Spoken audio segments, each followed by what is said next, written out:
أعوذ بالله من الشيطان الرجيم بسم الله الرحمن الرحيم لا يحزنهم الفزع الأكبر وتتلقاهم الملائكة هذا يومكم الذي كنتم توعدون يوم نطوي السماء كطي السجل للكتب كما بدأنا أول خلق نعيده وعدا علينا إنا كنا فاعلين وَلَقَدْ كَتَبْنَا فِي الزَّبُورِ مِن بَعْدِ الذِّكْرِ أَنَّ الْأَرْضَ يَرِثُهَا عِبَادِيَ الصَّالِحُونَ إِنَّ فِي هَذَا لَبَلَاغًا لِقَوْمٍ عَابِدِينَ وَمَا أَرْسَلْنَاكَ إِلَّا رَحْمَةً لِلْعَالَمِينَ قل إنما يوحى إلي أنما إلهكم إله واحد فهل أنتم مسلمون فإن تولوا فقل آذنتكم على سواء وَإِنْ أَدْرِي أَقَرِيبٌ أَمْ بَعِيدٌ مَا تُوعَدُونَ إِنَّهُ يَعْلَمُ الْجَهْرَ مِنَ الْقَوْلِ وَيَعْلَمُ مَا تَكْتُمُونَ وَإِنْ أَدْرِي لَعَلَّهُ فِتْنَةٌ لَكُمْ وَمَتَاعٌ إِلَى حِينٍ قَالَ رَبِّ احْكُم بِالْحَقِّ وَرَبُّنَا الرَّحْمَنُ الْمُسْتَعَانُ عَلَى مَا تَصِفُونَ صدق اللہ العلی العظیم اللہم صلی علی سیدنا محمد وعلی آل سیدنا محمد كما صليت على إبراهيم وعلى آل إبراهيم إنك حميد مجيد اللهم بارك على سيدنا محمد وعلى آل سيدنا محمد كما باركت على إبراهيم وعلى آل إبراهيم إنك حميد مجيد. معزز سامعین کرام، اب اس وقت آپ درس قرآن سماعت فرما رہے ہیں. سورۃ الانبیاء کا درس چل رہا ہے. ابھی میں نے آپ کے سامنے سورۃ الانبیاء کی آخری آیات کریمہ تلاوت کرنے کا شرف حاصل کیا ہے. اللہ رب العالمین کی بارگاہ میں دعا فرمائیں کہ اللہ تبارک و تعالی اپنی بارگاہ عالی کے اندر اس مجلس سے درس قرآن کو قبول فرمائے، اور اللہ تبارک و تعالی قبول فرما کر اس مجلس کو میرے لیے اور آپ سننے والوں کے لیے ہم سب کی مغفرت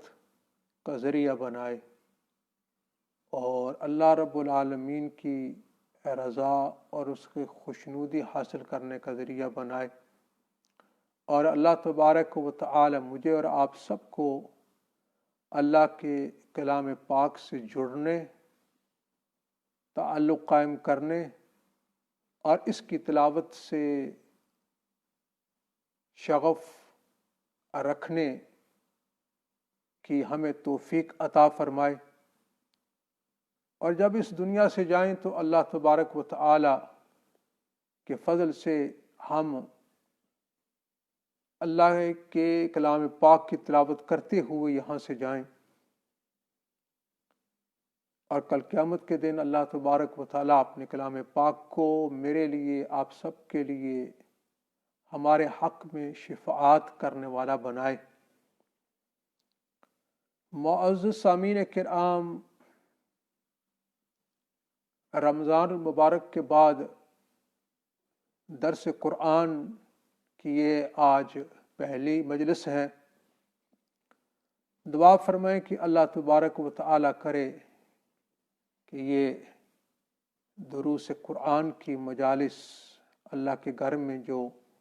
منعقد ہو رہی ہیں، اللہ ان کو جاری ساری رکھے، اور اللہ تبارک و تعالی ان کا فیض عام فرمائے، اور اللہ تبارک و تعالی ان کو قبولیت عامہ عطا فرمائے۔ اللہ اس گنہگار کو بھی قبول فرمائے، آپ سب کو اللہ تبارک و تعالی اپنے بارگاہ عالی کے اندر قبول فرمائے۔ جو آیات کریمہ میں نے پڑھی ہیں، ان کے اندر اللہ تبارک و تعالی قیامت سے قبل جو احوال اور جو حالات ہوں گے ان کو بیان کیا جا رہا ہے، اور اللہ تبارک و تعالی اپنے بندوں کے متعلق، یعنی اپنے فرما بردار اور اپنے مطیع اور اللہ رب العالمین سے ڈرنے والوں کے متعلق اللہ بیان فرما رہے ہیں کہ لا يحزنهم الفزع الاکبر، کہ ان کو بڑی گھبراہٹ غم میں نہیں ڈالے گی۔ قیامت سے پہلے 3 نفخات ہوں گے۔ نفخات کے معنی ہیں یعنی اللہ تبارک و تعالی نے جب اس دنیا کو ختم کرنا ہوگا اور آخرت برپا کرنی ہوگی، تو حضرت اسرافیل کو اللہ نے مأمور فرمایا ہے اس کام پر کہ وہ سور کے اندر پھونک ماریں گے، اور ان کی اس سور کے اندر ماری ہوئی پھونک کی جو آواز ہوگی وہ بڑی بھیانک، خوفناک اور دردناک ہوگی۔ تو اللہ تبارک و تعالی حضرت اسرافیل جو سور کے اندر پھونک ماریں گے قیامت سے پہلے، یہ 3 نفخات ہوں گے۔ پہلا نفخہ اس کو نفخہ فزع اکبر کہتے ہیں، کہ حضرت اسرافیل جب سور کے اندر پھونک ماریں گے تو اس کی وجہ سے لوگوں کے اندر گھبراہٹ طاری ہو جائے گی۔ تو اللہ تبارک و تعالیٰ اس کو یہاں بیان کرتے ہیں کہ لا يحزنهم الفزع الاکبر، بڑی گھبراہٹ ان کو غم میں نہیں ڈالے گی۔ یعنی جس وقت وہ پہلی سور پھونکیں گے تو لوگوں کے اندر گھبراہٹ، خوف پیدا ہو جائے گا، لیکن اس وقت اللہ تبارک و تعالیٰ کے وہ نیک بندے، وہ صالحین جو اس وقت موجود ہوں گے، ان کے دلوں پر اس بڑی گھبراہٹ اور اس نفخے کا کوئی اثر نہیں ہوگا، اور وہ غم میں نہیں پڑ جائیں گے، بلکہ اس وقت بھی ان کے دل، ان کے قلوب اطمینان کے اندر ہوں گے، سکون کے اندر ہوں گے۔ وَتَتَلَقَّهُمُ الْمَلَائِكَةُ هَذَا يَوْمُكُمُ الَّذِي كُنْتُمْ تُوعَدُونَ۔ پھر اس کے بعد بڑے ہی عرصہ دراز کے بعد ایک دوسری پھونک ماری جائے گی۔ اسرافیل علیہ السلام سور کے اندر پھونک ماریں گے، اس کو کہتے ہیں دوسری جو پھونک ماری جائے اس کو نفخہ الصعق کہتے ہیں، کہ جب دوسری مرتبہ پھونک ماریں گے تو اس کی وجہ سے سب مر جائیں گے، سب پر موت اور ہلاکت طاری ہو جائے گی۔ اور پھر اس کے بعد جو تیسرا نفخہ ہوگا، جو تیسری پھونک ماری جائے گی، اس کو نفخہ بعث کہتے ہیں۔ یعنی جب حضرت اسرافیل علیہ السلام سور کے اندر تیسری بار پھونک ماریں گے تو اس وقت سب مردے جو نفخہ ثانیہ سے پہلے کئی عرصہ دراز ہزاروں لاکھوں سال پہلے مر چکے تھے وہ، اور جو نفخہ ثانیہ دوسری پھونک کے اوپر مرے تھے وہ، غرض یہ کہ سب کے سب جو اس وقت مردے پڑے ہوں گے وہ سب کے سب اس آخری نفخے سے زندہ ہو کر کھڑے ہو جائیں گے، اور وہ میدان حشر، میدان محشر کی طرف چلنے لگیں گے۔ تو اللہ تبارک و تعالیٰ فرماتے ہیں کہ وَتَتَلَقَّاهُمُ الْمَلَائِكَةُ، جب نیک بندے قبروں سے اٹھیں گے تو ان کا استقبال فرشتے کریں گے، اور فرشتے ان کو یوں کہیں گے کہ ہذا یومکم الذی توعدون کنتم توعدون، یہ وہی دن ہے جس کا تم سے وعدہ کیا گیا تھا اللہ کی کتابوں کے اندر، نبیوں کے ذریعے سے تمہیں وعدہ کیا گیا تھا کہ ایک دن آنے والا ہے کہ جس دن تمہیں تمہارے رب کے سامنے کھڑا ہونا ہوگا۔ بلکہ جب نیک بندے جنت میں داخل ہو رہے ہوں گے تو فرشتے جنت کے دروازوں پر کھڑے ہوں گے ان کا استقبال کرنے کے لیے، ان کا استقبال کر رہے ہوں گے اور یہی کہہ رہے ہوں گے ھذا یومکم الذی کنتم توعدون، یہی وہ دن ہے جس کا تم سے وعدہ کیا جا رہا تھا کہ یہ دن آنے والا ہے۔ آج اللہ تبارک و تعالی نے اس دن کو سچا کر کے تمہیں دکھا دیا۔ اس کے بعد اللہ فرماتے ہیں کہ یوم نطوی السماء، قیامت سے پہلے اللہ فرماتے ہیں کہ جس طرح ہم آسمان کو لپیٹ لیں گے، کس طرح لپیٹیں گے؟ قطعی سجل للکتب، اللہ فرماتے ہیں کہ جس طرح لکھے ہوئے صحیفے کو، یعنی جو صحیفہ جس کے اندر کوئی مضمون یا مضامین لکھے ہوں، جب جس طرح ایک لکھے ہوئے صحیفے کو اس کے مضامین سمیت لپیٹ لیا جاتا ہے، اسی طرح اللہ فرماتے ہیں کہ ہم آسمانوں کو لپیٹ لیں گے۔ حدیث کے اندر آتا ہے کہ اللہ تبارک و تعالی ساتوں آسمانوں کو اور جو ان کے اندر مخلوق ہے اس کے سمیت اپنے ہاتھوں میں لپیٹ لیں گے، رکھ لیں گے، اور ساتوں زمینوں کو اور ساتوں زمینوں کے اندر جو مخلوق ہے اس کے سمیت اللہ تبارک و تعالی ساتوں زمینوں بیما ساری مخلوق جو اس کے اندر ہے اپنے ہاتھ میں لپیٹ لیں گے۔ اور نبی کریم صلی اللہ علیہ وسلم فرماتے ہیں کہ ساتوں زمین بما مخلوقات کے، ساتوں آسمان بما مخلوقات کے، وہ اللہ کی مٹھی کے اندر ہوں گے، اور اس طرح ہوں گے جس طرح کہ رائے کے دانہ ہوتا ہے، یعنی رائے کے دانے کے برابر وہ معلوم ہوگا۔ یہ اللہ تبارک و تعالیٰ کی دیکھیے اس کی قدرت کہ ساتوں آسمان اور ساتوں زمینیں، اور ان ساتوں آسمانوں کے اندر جتنی بھی مخلوق ہے، ساتوں زمینوں کے اندر جتنی مخلوق ہے، اللہ تبارک و تعالیٰ فرماتے ہیں ہم اس کو لپیٹ لیں گے جس طرح کے لکھے ہوئے کاغذ کو لپیٹ لیا جاتا ہے۔ کما بدانا اول خلق نعیدہ، اللہ فرماتے ہیں کہ جس طرح ہم نے پہلی بار مخلوق کو پیدا کر کے اس کا آغاز کیا، اسی طرح ہم اس کو دوبارہ لوٹا دیں گے، یعنی دوبارہ پیدا کر دیں گے۔ اللہ تبارک و تعالی نے مخلوق کو وجود، عدم سے وجود بخشا۔ اللہ فرماتے ہیں کہ ایک وقت آئے گا کہ جتنے بھی مردے ہیں ہم ان کو زندہ کر کے دکھا دیں گے۔ وعدن علینا، اللہ فرماتے ہیں یہ ہمارے ذمے ہے، اِنَّا كُنَّا فَاعِلٍ، ہم یہ کر کے دکھائیں گے، ہم کر گزریں گے، یہ ہماری قدرت سے باہر نہیں ہے، ہم کر گزریں گے۔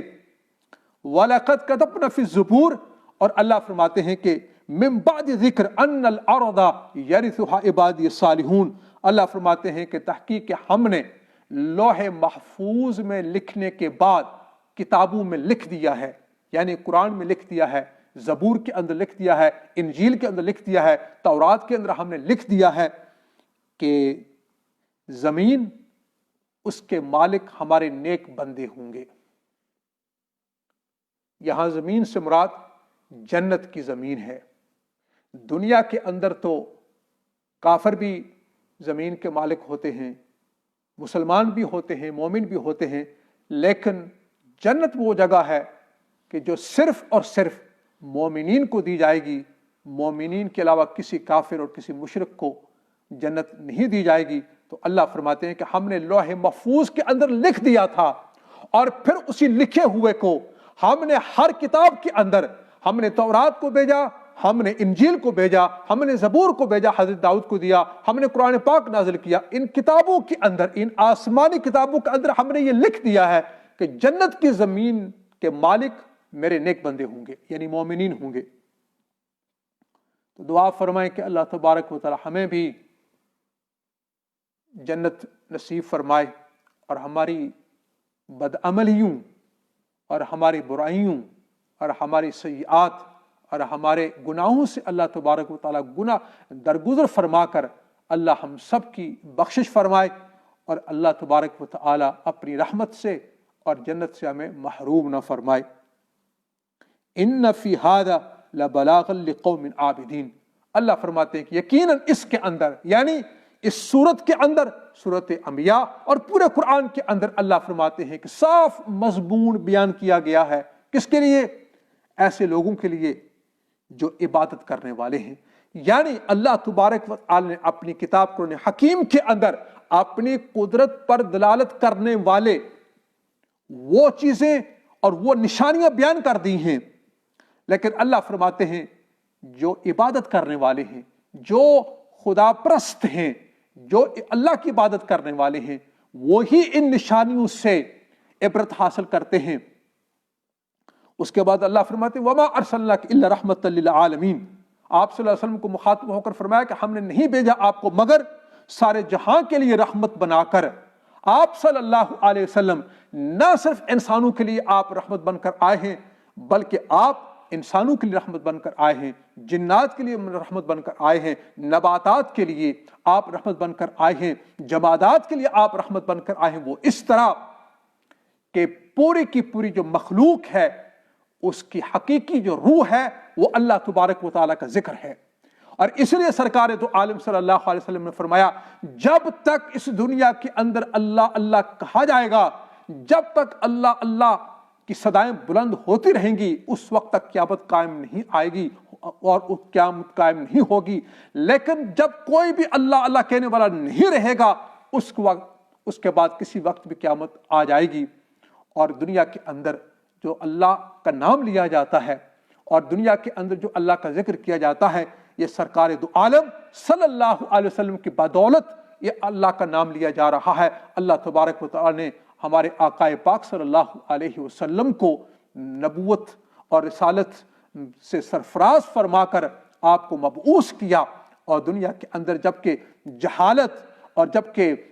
کفر اور جبکہ شرک کی دلدل کے اندر انسانیت پھنسی ہوئی تھی، آقا پاک صلی اللہ علیہ وسلم تشریف لائے اور آپ صلی اللہ علیہ وسلم نے انسانیت کو اس کفر اور اس شرک کے اندھیروں سے نکال کر نور ایمان کی طرف لے آئے۔ تو پھر یہ دنیا کے اندر جو ذکر ہو رہا ہے اور دنیا کے اندر جو اللہ اللہ کی جا رہی ہے، دنیا کے اندر جو اللہ کا نام لیا جا رہا ہے، یہ سب کا سب بدولت رسول اللہ صلی اللہ علیہ وسلم کی اس نیاز سے آپ صلی اللہ علیہ وسلم سارے جہاں کے لیے آپ رحمت ہیں۔ تو آپ کا رحمت ہونا صرف انسانوں کے لیے نہیں بلکہ ساری کی ساری مخلوقات کے لیے، نباتات کے لیے، اشجار کے لیے اور انسانوں کے لیے اور جنات کے لیے۔ اور جب یہ ذکر ختم ہو جائے گا سب کے اوپر فنا آ جائے گی اور قیامت برپا ہو جائے گی۔ اس کے بعد اللہ تبارک و تعالیٰ آپ صلی اللہ علیہ وسلم کو مخاطب ہو کر فرما رہے قل انما یوحی الی انما الہکم الہ واحد، کہ میرے حبیب آپ کہہ دیں، لوگوں کو بتا دیں کہ میری طرف یہ وحی کی جا رہی ہے کہ تمہارا معبود، تمہارا الہ ایک ہی الہ ہے۔ فَهَلْ أَنْتُمْ مُسْلِمُونَ، تو کیا تم فرما بردار بنتے ہو؟ یعنی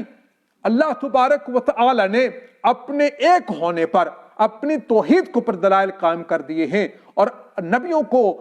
بذریعہ وحی بتا دیا کہ لوگوں تک یہ پیغام پہنچا دو کہ اللہ کا کوئی شریک نہیں ہے، ایک ہی الہ ہے، اور اسی ہی کے سامنے جھکا جائے اور اسی ہی کی عبادت کی جائے۔ فَهَلْ أَنْتُمْ مُسْلِمُونَ، تو کیا یہ سب کچھ سننے کے بعد اب بھی تم فرمانبرداری نہیں کرو گے؟ اس کے بعد اللہ تبارک و تعالیٰ فرماتے ہیں فَإِن تَوَلَّوْا، بس اگر یہ روگردانی کریں، فَقُلْ آذَنْتُكُمْ عَلَى سَوَاءٍ، میرے حبیب آپ لوگوں کو بتا دیں کہ میں نے تم کو صاف اطلاع دے دی ہے، یعنی بعد اس کے کہ لوگوں تک یہ توحید کا پیغام آپ نے پہنچا دیا ہے اور آپ نے لوگوں کو بتا دیا ہے، اور اللہ نے اپنی وحدانیت کے اوپر، اپنے ایک ہونے کے اوپر دلائل قائم کر دیے ہیں،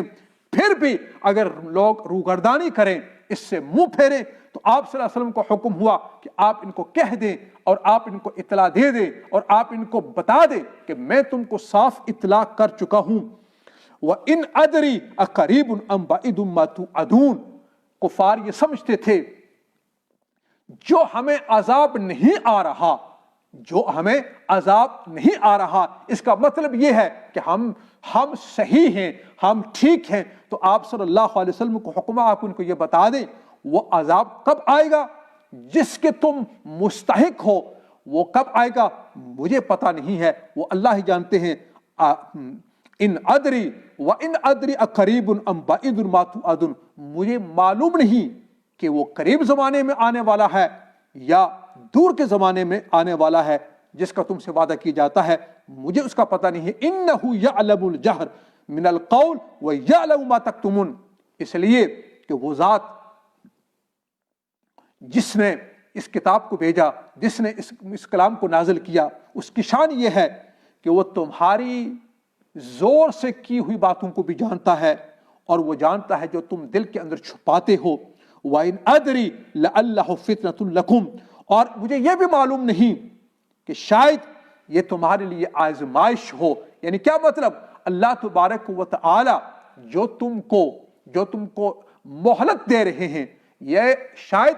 تمہارے لیے امتحان ہے، شاید یہ تمہارے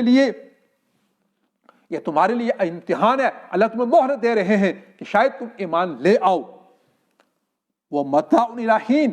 اور ایک وقت تک کے لیے فائدہ اٹھانا ہے، یعنی اللہ تبارک و تعالی یہ بھی ہو سکتا ہے کہ اللہ تمہیں مہلت دے رہے ہیں تاکہ تم ایمان لے آؤ، اور یہ بھی ہو سکتا ہے کہ تم کو اللہ تبارک و تعالی ڈھیل دے رہے ہیں کہ تم اپنی بغاوت کے اندر، تم اپنی سرکشی کے اندر اور آگے بڑھو تاکہ تم زیادہ سے زیادہ عذاب کی اور سزا کے مستحق بن سکو۔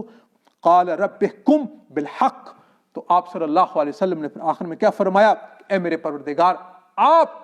فیصلہ فرما دیں انصاف کے ساتھ، حق کے ساتھ۔ وَرَبُّنَا الرَّحْمَٰنُ الْمُسْتَعَانُ، اور ہمارا رب مہربان ہے اور اسی سے مدد طلب کی جاتی ہے ان باتوں کے خلاف جو تم بیان کرتے ہو۔ یعنی مشرکین نے کہا تھا کہ اللہ صاحب اولاد ہے، ملائکہ اس کی بیٹیاں ہیں، اللہ